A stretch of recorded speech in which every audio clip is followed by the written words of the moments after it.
আসসালামু আলাইকুম। পঞ্চম শ্রেণীর শিক্ষার্থী বন্ধুরা, তোমাদের একটি গণিত একটি কমন এই ধরনের অঙ্ক তোমাদের প্রায় আসে।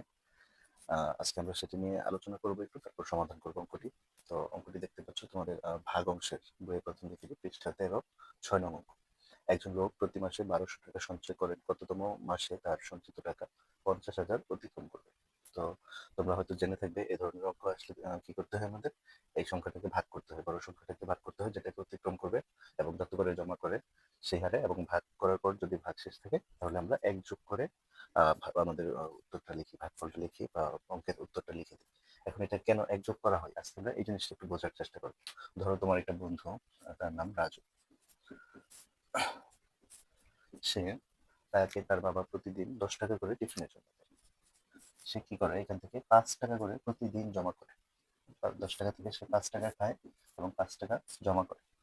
এবার চিন্তা করো, তোমাকে যদি বলা হয় রাজু প্রতিদিন 5 টাকা করে জমা করে, তাহলে তার কততম দিনে তার জমানো টাকা 23 টাকা অতিক্রম করবে?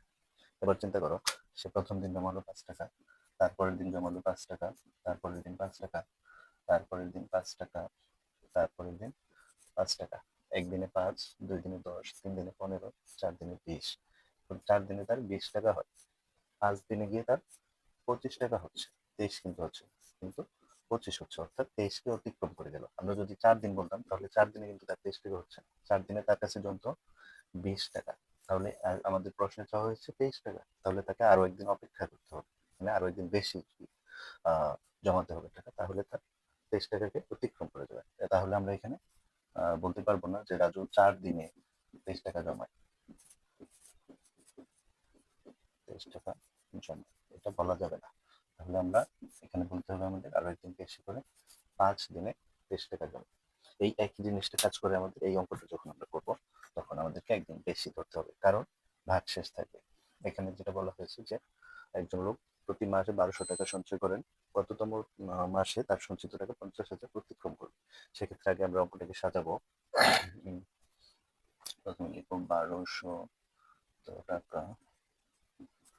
খেয়াল রাখবে, এই ধরনের অঙ্ক করার সময় আমাদের যে ফলটা বের করতে হবে, যেটা জানতে চাওয়া হয়েছে যে কততম মাসে, এই জিনিসটাকে আমরা সবসময় ভাগ্যের শেষে রাখবো। 1200 টাকা জমা করেন এক মাসে, অতএব 1 টাকা, আমরা 1 টাকাতে নিব। 1 টাকা জমা করেন, অবশ্যই কম, তাহলে উপরে থাকবে 1, নিচে থাকবে 1200 মাসে। 1200 ভাগের 1 মাসে, অতএব 50,000 টাকা জমা করেন। এবার উপরে গুণ হবে 1, 1200, উপরে গুণ হবে 50,000 এই মাসে। এবার আমাদের কাজ হচ্ছে এটাকে এখানে ভাগ করতে পারি, অথবা রাফ ভাগ করে ফলাফল লিখতে পারি। আমরা এখানে ভাগ করব, 1200 দিয়ে ভাগ করব 50,000। সেক্ষেত্রে 1200 দিয়ে দেখো 4 অঙ্ক, আমরা প্রথম 4 অঙ্কে চিন্তা করবো।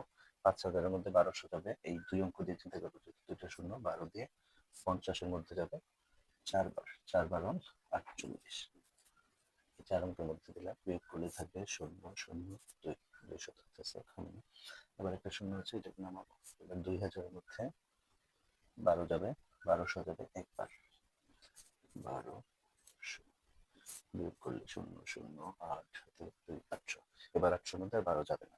এখন দেখো, 1200 দিয়ে 50,000-কে ভাগ করার পর যদি কোনো ভাগ শেষ না থাকতো, তাহলে আমাদের যে ভাগফলটা আছে এই এততম মাসেই, 41 মাসেই তার টার্গেট যেটা 50,000 টাকা, সেটা সঞ্চয় করা হয়ে যেত।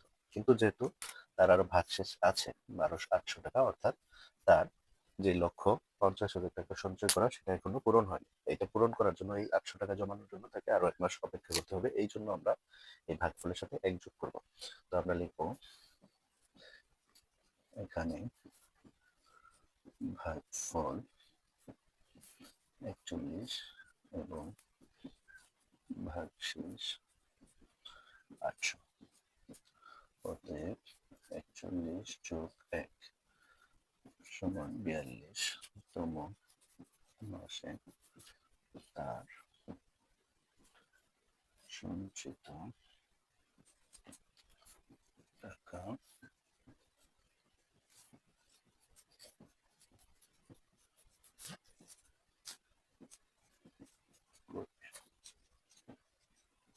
উত্তর 42।